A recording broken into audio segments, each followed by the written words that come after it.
Hello and welcome. Thank you for coming along to this presentation using the medicine wheel to navigate the second half of life with purpose.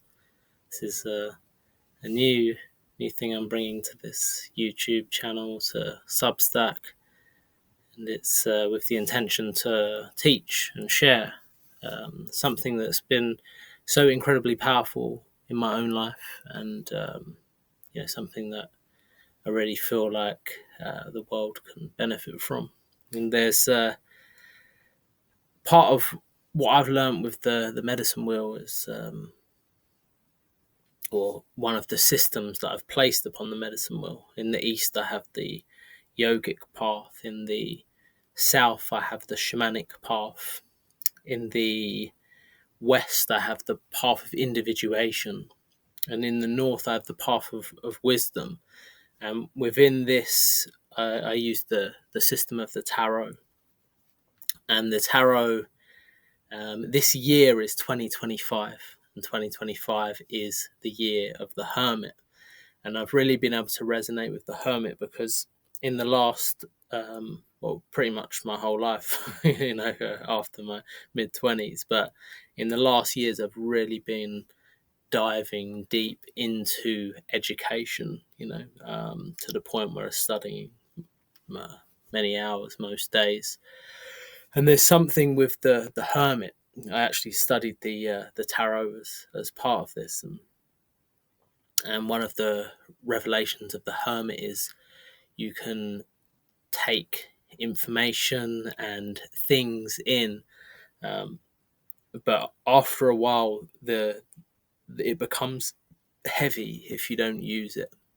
So there's a fine line between going and learning, and then the learning inverting on you and becoming a burden because you're not sharing it.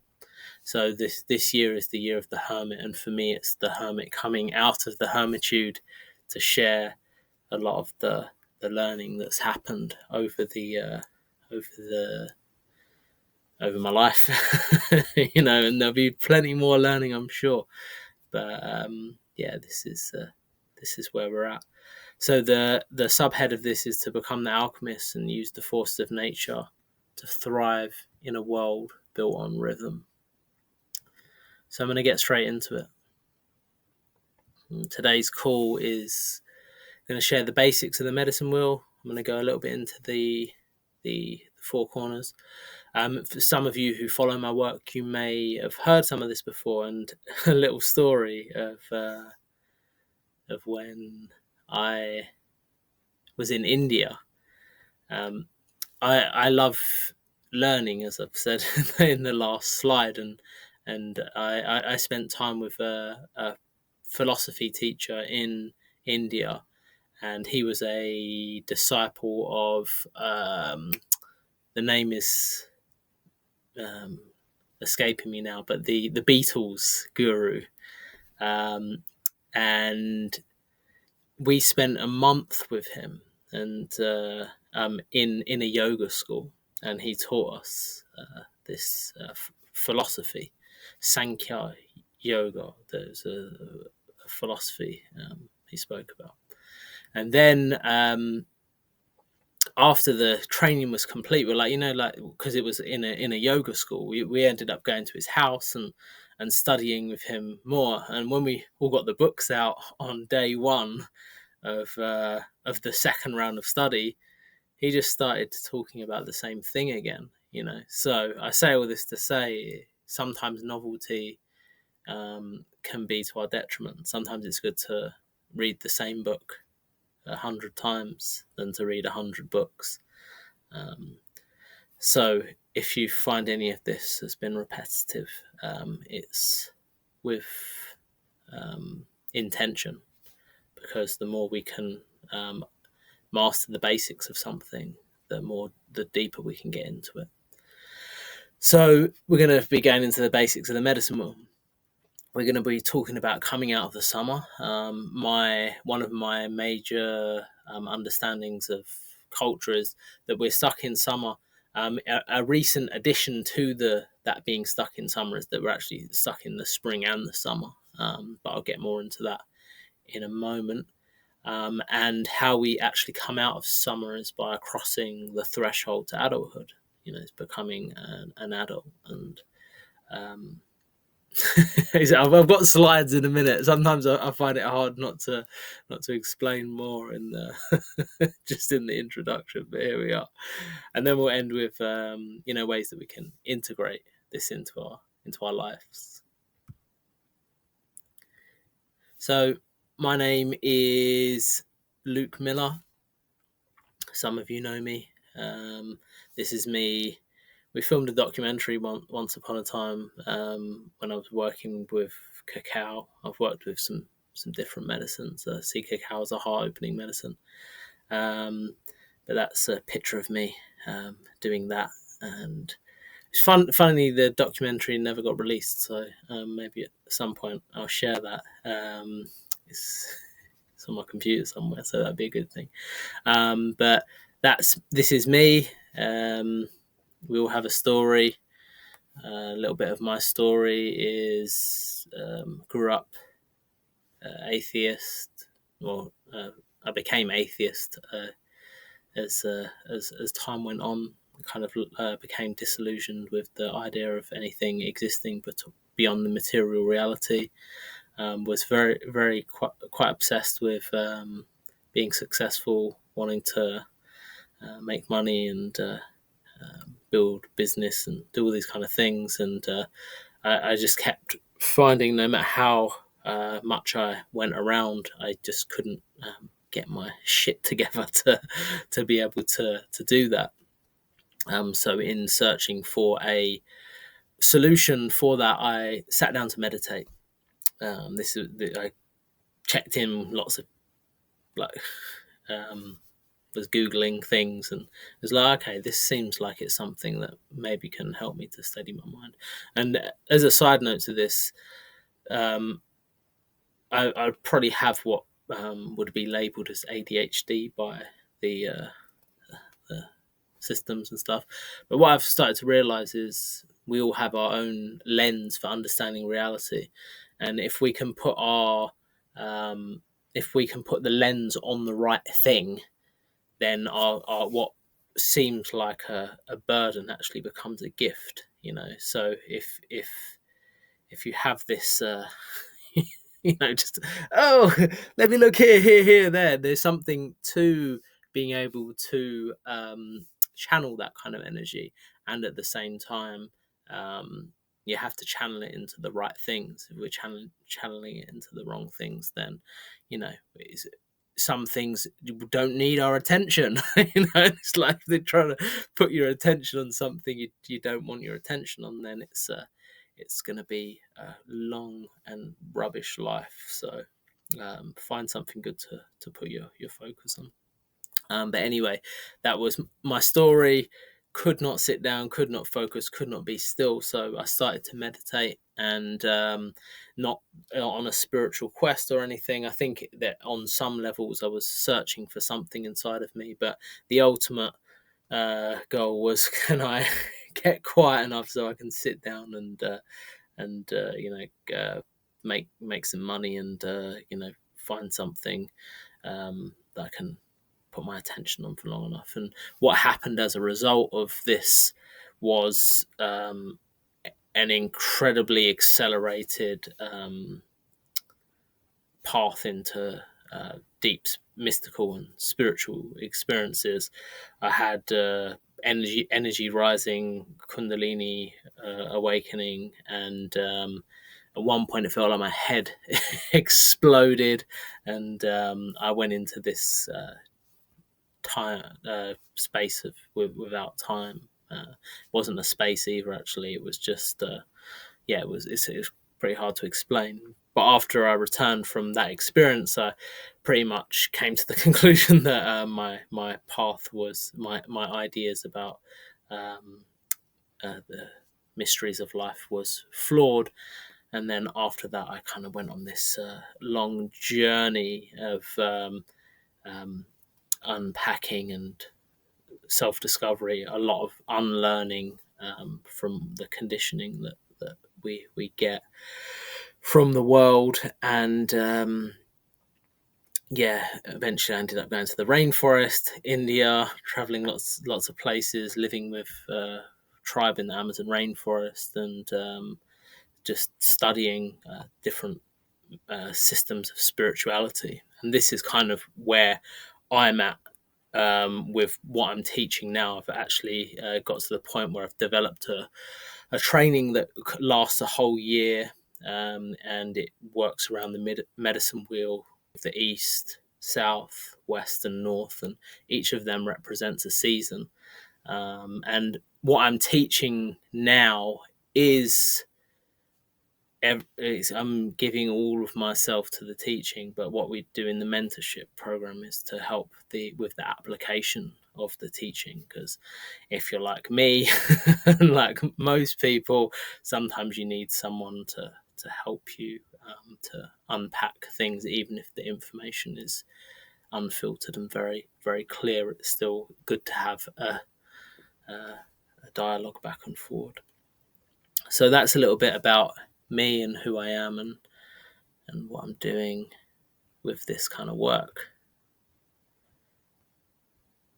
Oh yeah, so it takes 40 years to become an overnight success. I thought this was it says the original quote is it takes 10 years to become an overnight success, but I think there's something in Western culture, because at least it does in the West, that we get to the age of 40 and we're like, oh my God, what the hell's happening with my life? And I think that after that there's one of two ways that you can go. It's numb, suppress, put the genie in the bottle and don't open it ever again. And often that ends up becoming medicated, and finding coping mechanisms to silence the longing inside that we all have. The other option, open the box, and say, okay, I'm ready to become a man, I'm ready to become a woman, I'm ready to face the parts of myself that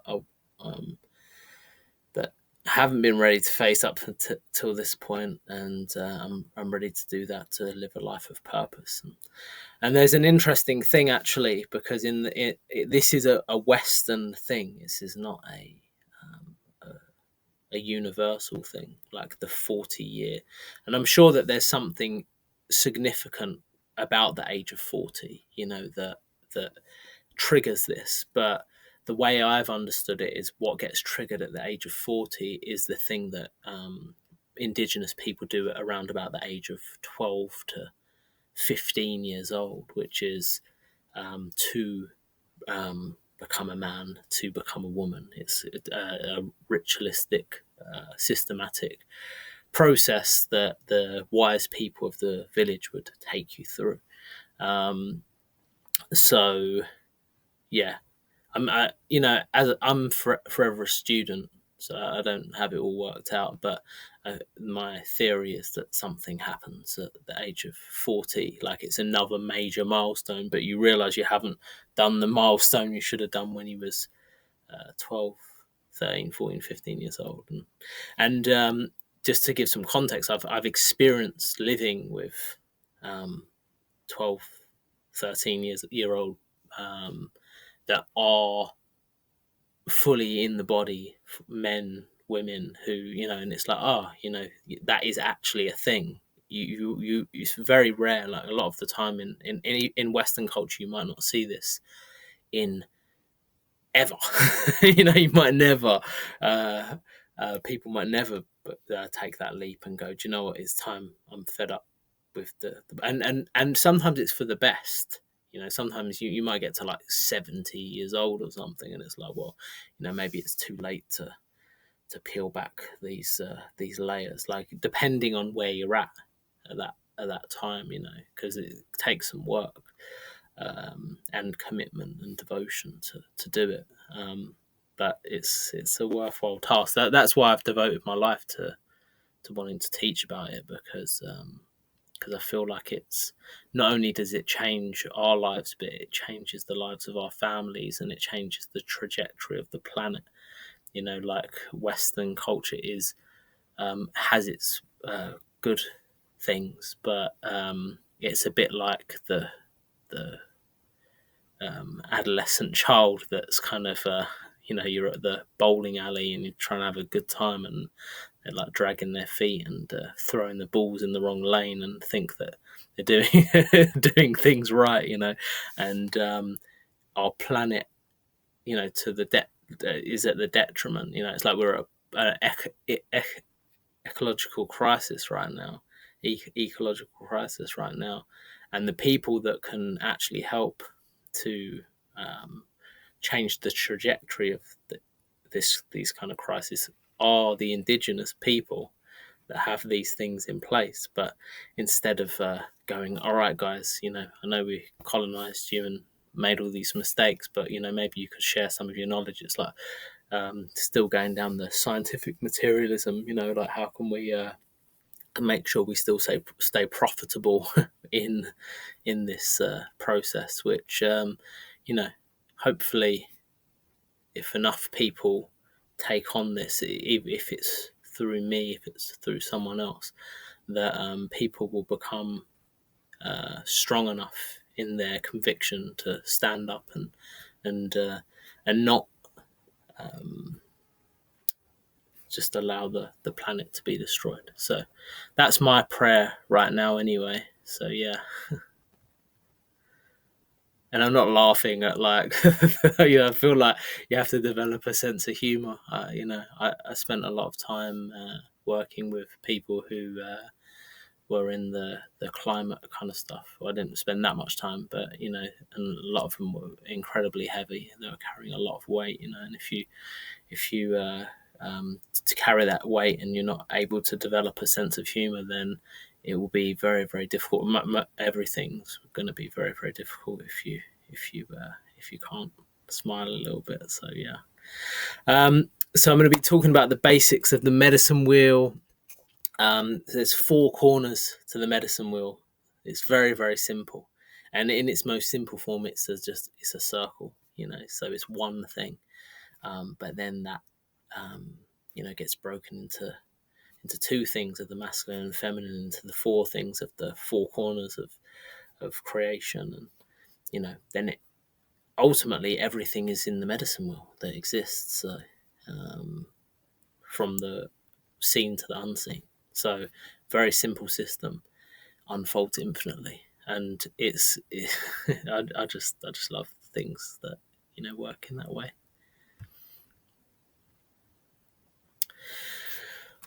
So here we go. We're going to start with the East, and the East is the energy of the rising sun.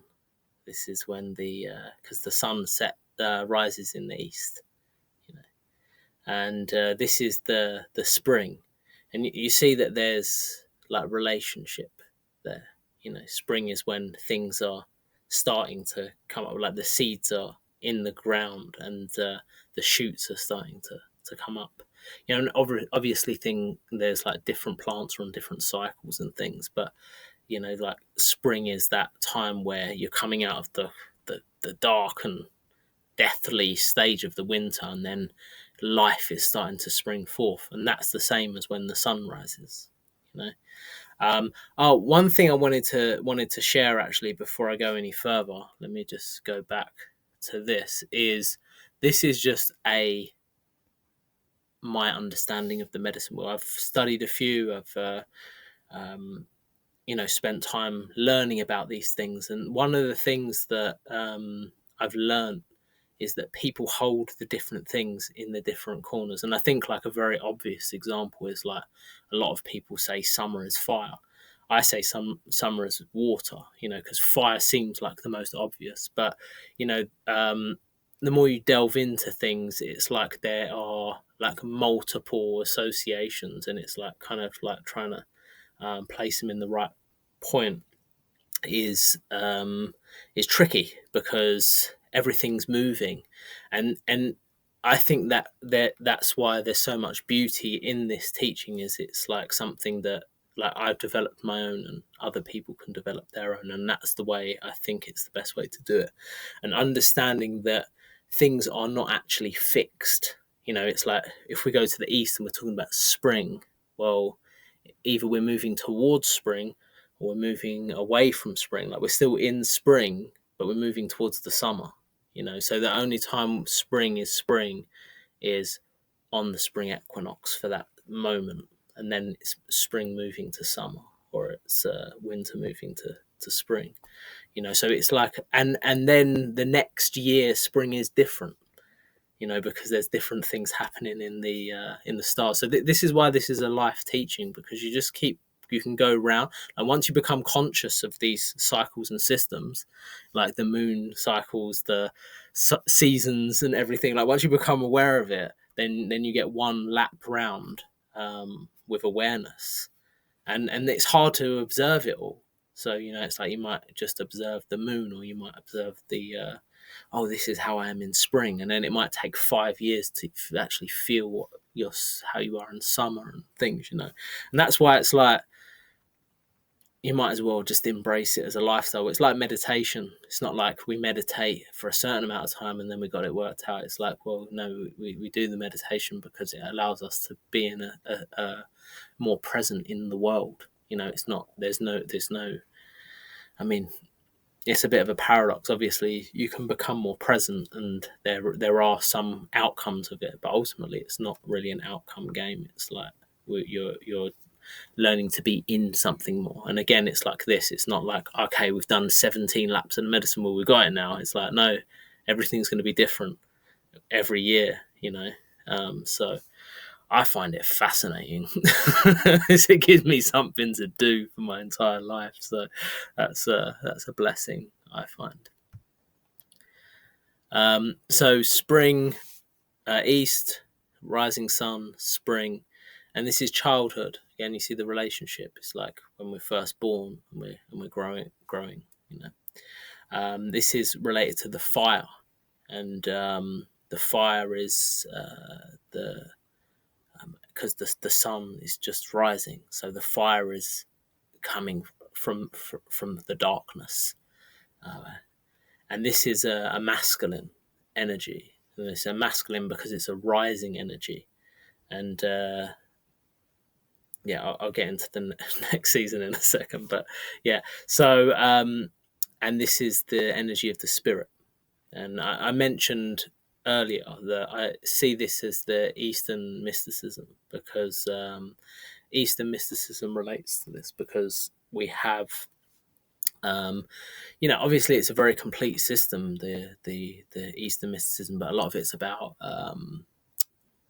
leaving attachments, being, going into yourself, dissolving your ego. You can't dissolve your ego and have non-attachment and have children. You just can't. Like you become attached to your children. If you're not attached to your children, then that's a big problem for your children. So the East, and I have to make it very clear that this doesn't mean that just because I'm saying that the mysticism of the East is related to childhood, it doesn't mean that the other ones are superior or anything. It just holds the energy, and this was something that was shared with me when someone shared one of the Native American medicine wheels. And it was to do with like how cultures and communities are structured, and were saying, like there might be lots and lots of farmers, in comparison to the one or two shaman, but everyone's on the wheel, and the shaman may need to be, like very precise and skilled, and sometimes have to train for decades to, be able to do what they can do.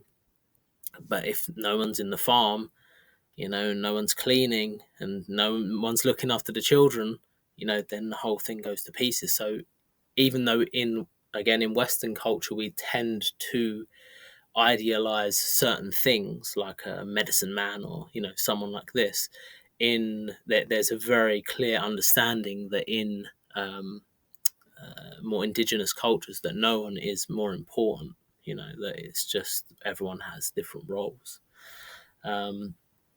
So yeah, this is the energy of the East, and yeah, it's related to the spirit. of a person. And this can be the creativity and the the part that we're it's like the universal consciousness. It's like our connection to God. It is the thing that connects all of us. And it's the fire that when fire has the capacity to transform things, has the capacity to take wood that was once a tree and turn it into ash, which is fertilizer for the trees to come forward, and in doing so release the essence of the wood.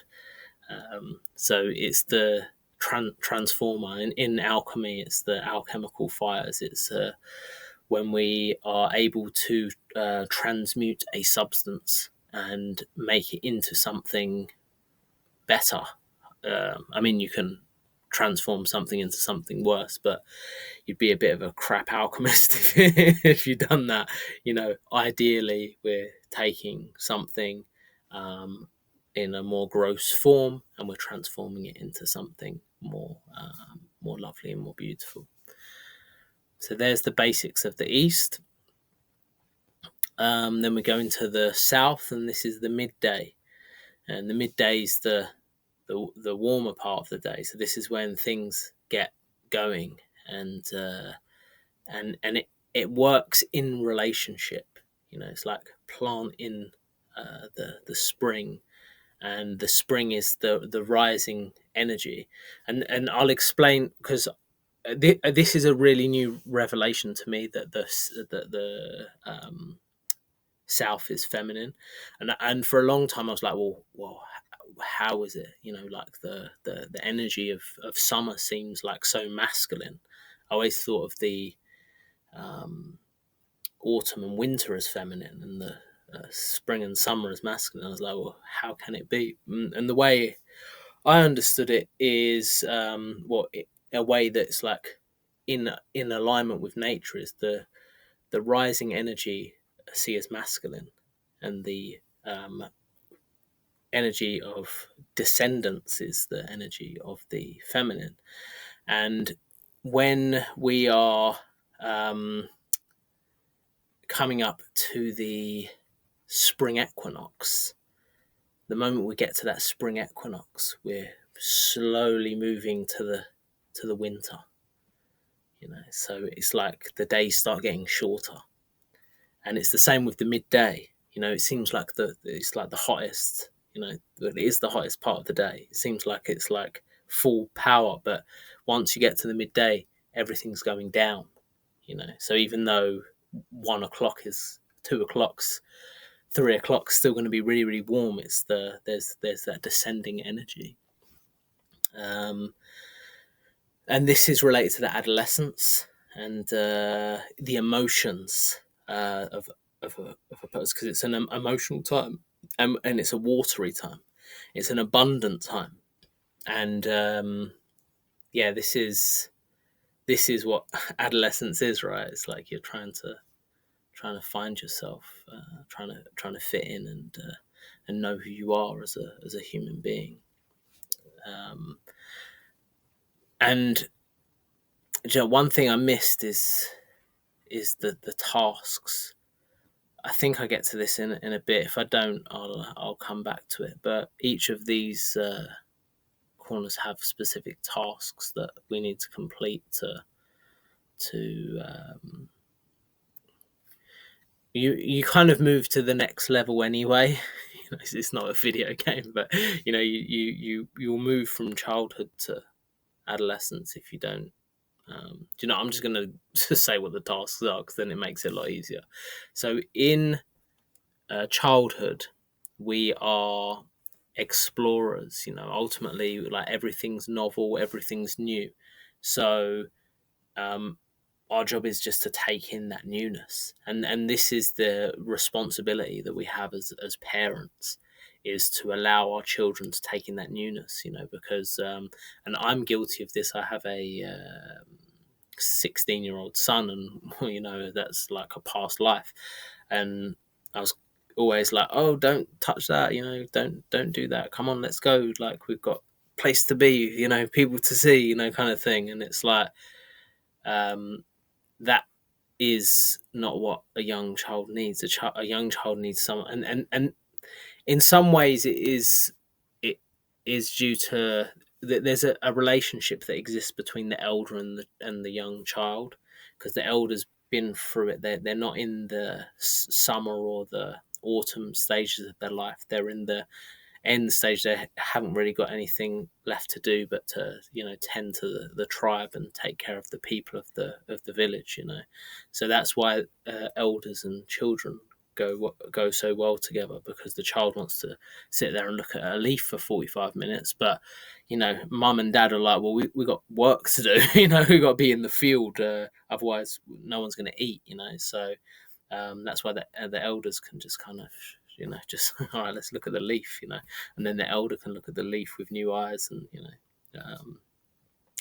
not to say that we shouldn't do this as parents. I think that we really should, but the amount of time, effort, and attention a young child needs, we do need a village. There's that saying, you know, that a child needs a village, and it's true, you know, but at the same time, most people don't have that, our family included. So we're doing the best that we can to try and cultivate that village, and, you know, bring that village, or grow that village, or have the prayer for that village to return, because that, I feel like that's the natural order of things, you know, for us to be in that kind of community. So that's the task, is the exploration, but it's also the development of our ego in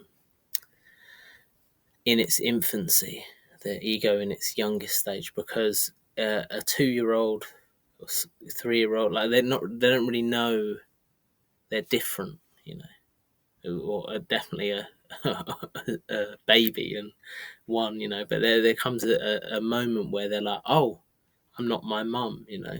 And one of the things that I think, again, the responsibility of the mother is to be in that attachment with that young child. It's really important to be there and be with the child, and not, they need that.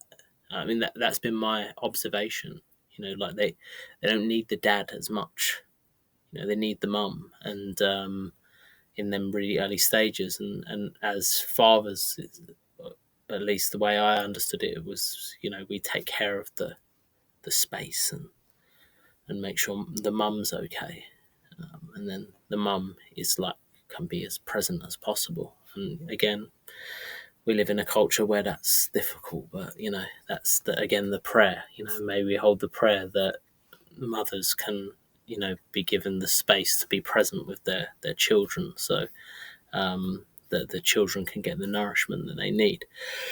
Because in them very early stages, mum is the ego, mum is mum is part of the child. You know, it's like, there's no, you know, imagine the mum carries the baby in the womb for 9 months. You know, once the baby comes out, it's still, you know, pretty much part of mum. So and then as the child starts to develop, it's the developing of the ego, the, you know, separation from the mum, separation from dad, like, oh, I am my own person. And, you know, that's why a young child is starts to know themselves, and they're like, oh, you know, they need the strong and well-developed egos of the parents to say, oh, actually, no, it's not a good idea to do a backflip off of the bed into a, you know, a pile of toys. You know, like, let's not do that. You know, like, imagine if I let my daughter pick what she wanted for breakfast, lunch, and dinner every day, she'd just have bougie ice cream every course of every meal. So, you know, at some point we have to say, hey, you know, let's be the egos in the room, but then also give them, you know, space to develop their sense of self. And, you know, it's like they're like practicing. It's like learning a new skill. So it's like being patient with that newness. So in the south, what we're tasked with is the developing of skills.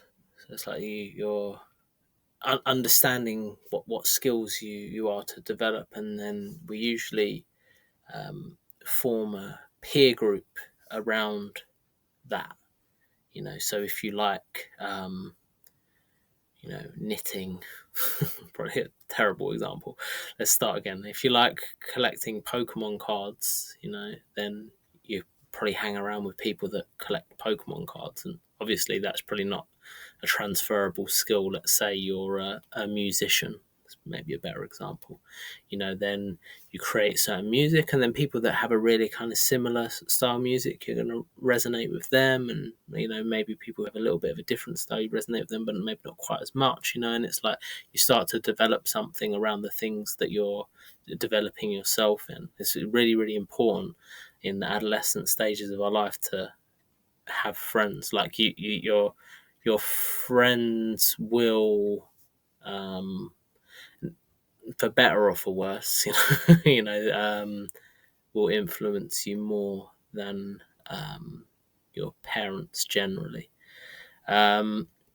There's some interesting. I know Gabor Mate's got a book about attachment and how hold on to your kids. It's called. I read some of it, but I didn't finish it. But it was talking about the parents being the guide for the children, and I think that's really, really important. And also developing a healthy peer group. It's a little bit different from Western culture. It'd be interesting how that book, the ideas in that book, would translate into indigenous culture. Anyway, I have to be mindful not to go into a long sidetrack because we'll be here all day. But yeah, so we're moving on into the west, and this is the sunset, and this is when things are starting to calm down and slow down and enter into the autumn. And again, you see the relationship of the autumn, the leaves are falling off the trees. This is a time of shedding. And the way I've understood this, it's again looking at it in relationship. In spring, we plant the seeds. In summer, with the momentum of those seeds, it's like, okay, what wants to grow? Maybe we threw 10 seeds into the ground and one's starting to shoot up, and it's like, okay, the momentum of that seed grows. Then when we get to the autumn, it's like, okay, well, like my tree is growing in this specific way, but it needs to lose some of this. And I'm talking about this as a metaphor. Like, let's say as a child we're singing, and then we have developed a peer group around our singing, and then it's, well, what, like, I really feel my best when I'm singing this specific style, or when I'm playing my ukulele and singing songs from this tribe from the Amazon. That feels like it's my thing, even though I can sing R&B and hip hop and whatnot. It's like that's where I'm at, and this is related to adulthood and the task of adulthood. The way I've understood it is, if we're talking about the child starting to develop the ego, this is when we develop a stronger ego. And I spoke about the ego dissolution in the East of the more yogic, like dissolve your ego kind of stuff, or in the West, it's develop your ego, and that's like when you know who you are. It's like, okay, I stay with this musician analogy. It's like I play medicine music on my ukulele. I go out and I gig and I tour, and these are the things and these are my values. This is what I value.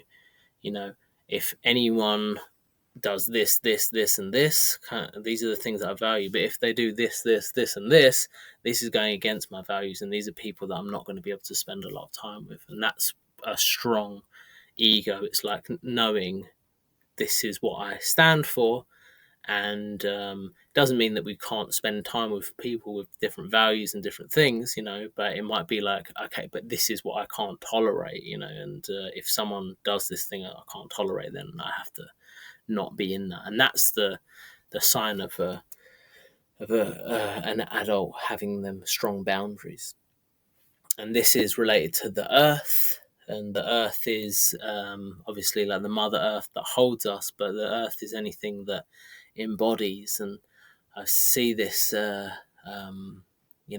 feel like spirituality has become really like popular, like, like, oh, let's all be spiritual. And that's great. Like, I feel like it's really, really good because it was such a suppressed, and, even though we had like religion and stuff, I feel like a lot of the uh, mystical experience, like the more shamanic kind of work, was indoctrinated out of us, like our ceremony and things like this. So it's not surprised that when people see it pop up, and someone turns up from a tribe with feathers in their hair, like everyone's like, oh my god, like this is the real deal, like we don't have this in our land, kind of thing. And it's understandable. But to really balance things, it's like you have to bring that spirit down, and in some ways it's like the East is infinite and abundant, it's like endless kind of opportunity, and still so less so in the South and the adolescence. You're still finding ourselves, but we're going to make tons of mistakes, and like we might try a few different paths before we find something that really resonates. But when we start getting into the West, it's like, this is who I am, and it's like embodying that, and it is like taking the spirit and putting it into like a nice box. And that might sound horrific to some people, but I like that. I like that metaphor. It's like, you're putting it into a box and you're understanding. And where the East is spirit work, which is infinite, this is soul work, which is very finite. And this is where our options are really like narrowed down to a few things, and maybe even one thing. Like, and this is what we're doing, and that's really embodying that piece of of of the universal that we want. And then we get to the north, the midnight and the winter, and we see the relationship here. This is when the we're in the darkness, and the winter everything gets darker, and this is related to elderhood, and we are entering the deathly stage of life. And this is to do with air and our thoughts, and the masculine energy. So like it's the same as what I mentioned earlier. It's like this rising energy of the equinox, and then we go into the spring, and everything starts to. We go into the summer, and everything starts to go down. Autumn, the feminine goes down, and then finally we get to the solstice, which is the darkest time of the year. However, when we get there, we're then moving to the spring, and the days start to get longer every day. So even though we're in the darkest moment, we're back to the rising energy. And see this as it's the path of wisdom. It's the silence, and the elder is tasked with tending the village. It's like the elder is like the person that understands what herbs, and like you might get the medicine man and the medicine woman, the youngsters that, or not even youngsters, like men and women, like 40, 50. But then those that are in elderhood, like they have like all the tricks in their bag that maybe the the other people don't really know about, you know. So this is really a time of wisdom, and like getting all, it's like you finished, you know, you don't have anything to prove. So as I mentioned earlier, there's the relationship between the East and the North of the elder and the child, and the elder can spend as much time, you know, enjoying. It's a quite a solitary time, you know. If you think of the characteristics of the winter, it's like there's just a little bit of light, you know. So the elder comes out, tends to the village, and, you know, has this responsibility, but also they know when to withdraw and go and spend time by themselves. It's an interesting thing talking about elderhood, because obviously I don't have any direct experience with being an elder, but as a theoretical, I kind of it remains elusive enough for me to, you know, not be able to quite put it in as much of a container as the other three corners, but at the same time, I can see enough of it to be able to talk about it a little bit, and maybe get a glimpse of what might be to come in the future if we can do the other three seasons right. And again, it's this is a stage of planning. It's a very interesting thing, because if we start again from the East, this is that we plant the seeds. You know, we plant the seeds, and you know, then as we move into the summer, that which is started to spring up and gain life. The momentum of that will flow in the summer, and then we get to the autumn, and it's like, okay, you know, like we got to shed some of this, and, you know, understand, you know, kind of like sculpting, and chipping away that which is not not truly us. And then when we go into the elderhood, it's like the deathly silent stage. You know, it's like we're getting ready to move into the darkness, and this is when we sleep, and, you know, we're ready to make a transition. So it's related to the mind, and you know, being able to think clearly and precisely, and in that, if we don't prepare, you know, it's like, if we, using our culture as an example, if we're like, all right, let's chop all the trees down and not think about what's going to happen in the future, then it's like we're in summer, and then when it comes to the winter stages, we're not going to have any air to breathe, because all the trees are going to be chopped down. You know, it's like, if we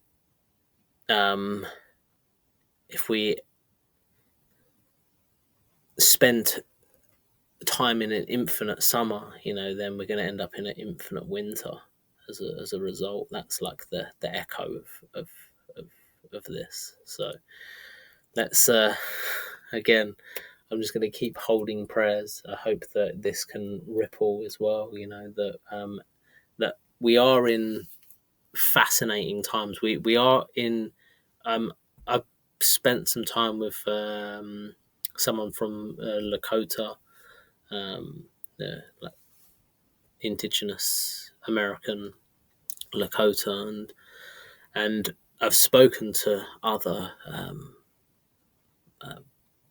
this is the most recent, but I've spoken to other, like, medicine men and women, and not just in person, like seeing things on documentaries and things, that we are actually, according to all these different, what I see as wise cultures, in a time of great change. Like we are at that point where it's like, are we going to continue? It's an unknown. Like, we're in a mystery. You know, there are some moments in time where it's like, if you go to school, get a job, you know, then you can be a postman, and by the time you're 50, you get, you know, a good pension, and, you know, like, now it's just like, well, what's going to happen? Maybe we're not going to have any jobs because of AI, or, you know, like, who knows what's going to happen? Maybe everyone's going to be, you know, put into extreme poverty, or maybe there's going to be such an abundance. Like we are at that kind of threshold, and it's been like really kind of bubbling up, but we're like it feels like we're getting to a point where it's like, well, what happens on the other side of that? Are we able to take the incredible incredibly powerful things that we have now, with things like AI, for example. We're able to take something. Are we able to mature as a species enough to be able to handle the magnitude of what we have created? Because we've created something, not just in that, but in technology in general. We have children in adult bodies with these absolutely astronomically powerful gadgets and gizmos, and it's like, come on, guys, we need to get together, because some people shouldn't have the capacity to press that red button. So if we don't all start waking up, then we'll leave them in charge of the pressing of the red button, which could be pretty bad time for us. So prayer, may our children be blessed, may our children's children be blessed, and may our children's children's children be blessed, and may we find it within ourselves to alchemize that which we have inherited from our ancestors, all the good stuff and all of the stuff that maybe could be seen as bad. Maybe we'll be able to take that and lay the foundations for our children, so they can have a better future. May we plant more trees than we chop down in these times. And I've got a woodland, so I've got to live up to that one. So yeah. All right, so I think I've covered a lot of this in my slideshow. It's coming out of the summer. We're stuck between the spring and summer. As a collective. The spring is the fiery go of the masculine. The summer is the abundance. Like there's like an absolute abundance, and abundance is great. I'm not saying that there's something wrong with abundance, but I'm saying you can't just have abundance. You can't just have creation. It's like we need to learn how to rest. All the clues are there. The winter happens every year. We have to sleep for 8 hours every night. Everything in nature is just saying, hey guys, you don't forget about the winter. But we've been just burning, the candle at both ends in spring and summer energy for hundreds of years. Like if the madness doesn't end, then it's I don't really know what's going to happen, but this energy creates major problems, because abundance in its pure form is like the fruit, is the land just giving. Like I live next to an organic farm. Like sometimes they have so much food that the only thing you can do is compost it, and that's not a bad thing. To obviously they someone somewhere could give it away, but it's just like when there's so much, it's like, well, it can just go back to the earth, and that is abundance. Like it's okay for things to go back to the earth. But the false version of that is iPhone 1, iPhone 2, all right, 6 months, iPhone 3, iPhone 4, iPhone 5, like boom, like let's just dig the minerals and everything out of the earth so we can keep packing it in these devices, and let's get this smartwatch and ear devices and just keep buying, consuming. I'm not even saying there's anything wrong with these things. I'm just saying maybe we should build things so they last for a lifetime, or at least.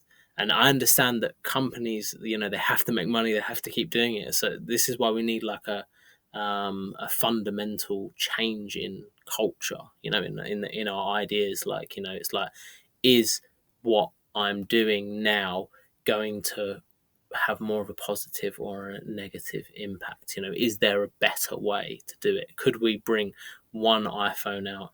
I'm not bashing iPhone specifically. It's like there's a lot of companies doing this, but could we bring one out every 10 years, or 15 years, and make them so they're really, really robust? And when we change, or bring them out as often as you want, but recycle that one, that thing that you have there becomes the next one. If you don't bring back your old one, you don't get the new one. You have to, like, in some ways take that and transform it into a new one. It's just like, it's important that we learn to be more delicate in our footprint. It's like there's so many solutions. There's so many intelligent people in the world. There's like that. It really just comes down to people saying it's enough now. Like let's move to something more beneficial for the planet. So yeah, as I mentioned, this creates major problems in the world. The collective is living in all action and abundance without thought of the consequences.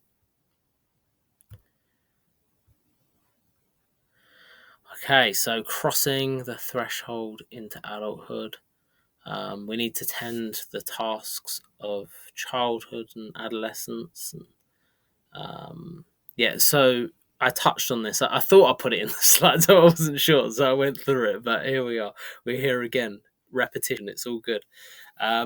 So exploration and ego formation.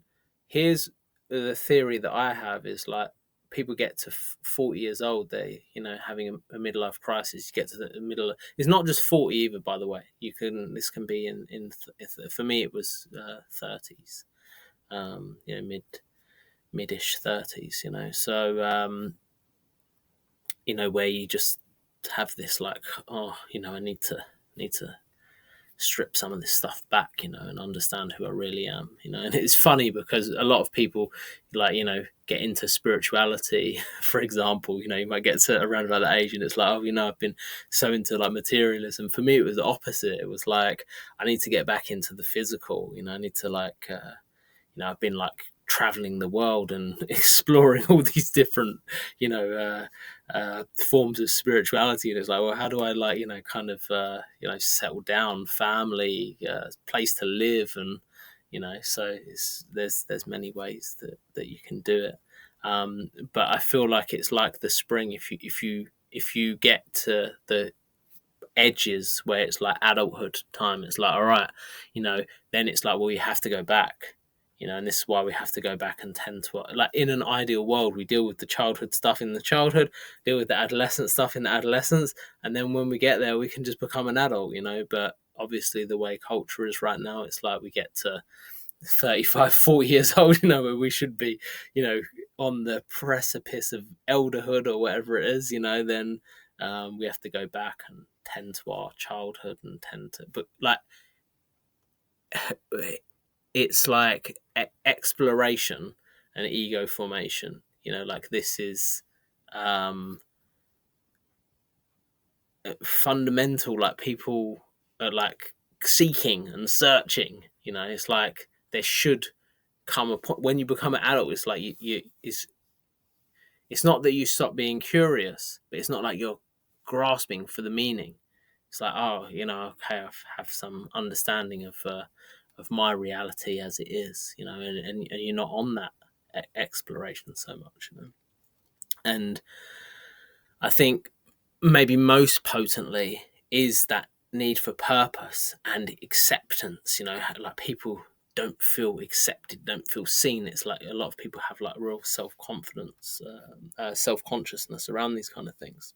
And these are adolescent, not adolescents, shadow adolescents.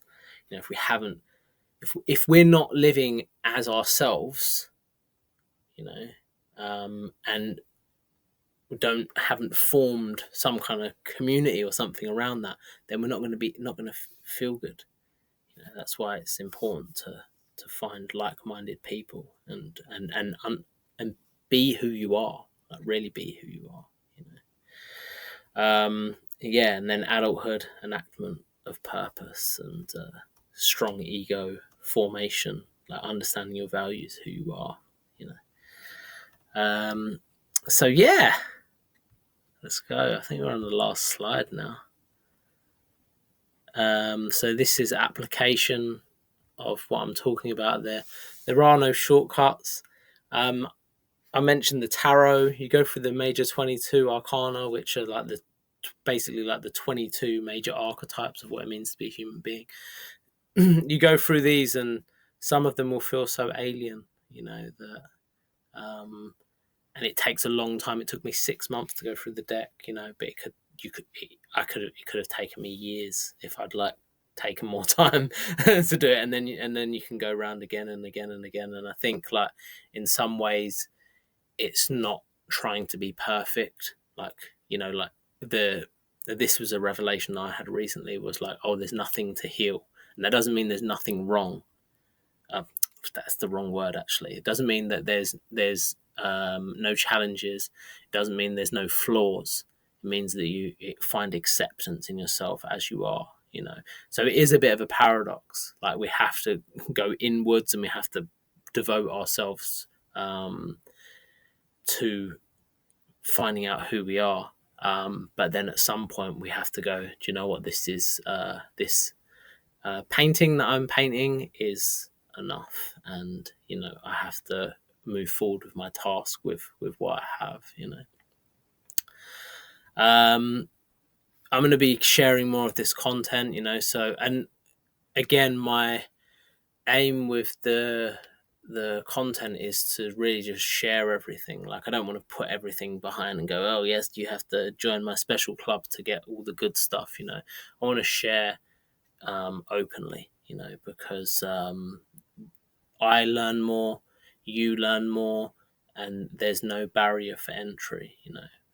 And then if someone does want help, you know, then, you know, it's a good, you can.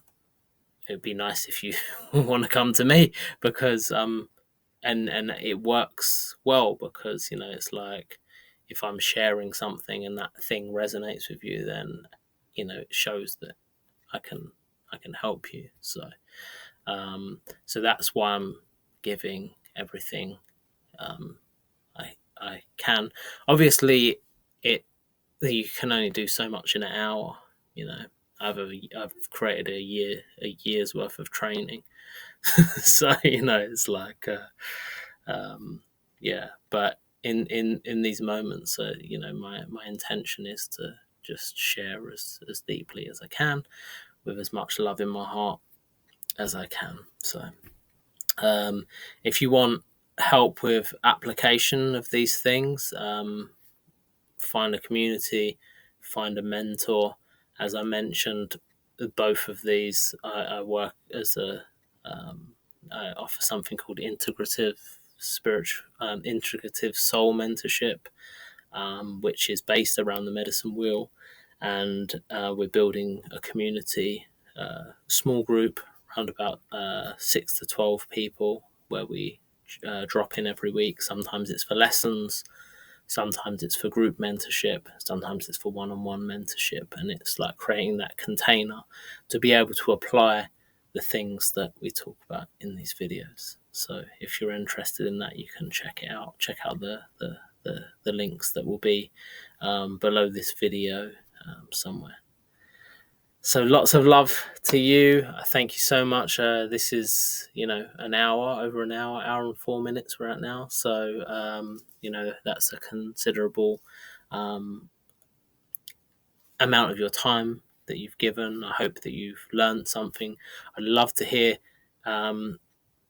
something from you. Please leave a comment here. Like, it really, really helps. Like, people have no idea. Like, you know, so sometimes I meet someone who I haven't seen for 3 or 4 years. They're like, "Oh yes, I read all your content." It's like, I've never seen you like or comment or respond. I don't even know you're reading it. So it is really nice to get that reminder that, you know, people are reading it. And, you know, for better or worse, we live in one of these worlds where we have all the algorithms and stuff. So, you know, seeing that people are engaging and in the content, it helps it to go further. And if you wanted to take it even another step further, sharing it with your community, sharing it with your people, that's really, really helpful too. So yeah, any questions? Let's start a conversation. Thank you so much for coming along, and I'll speak to you soon.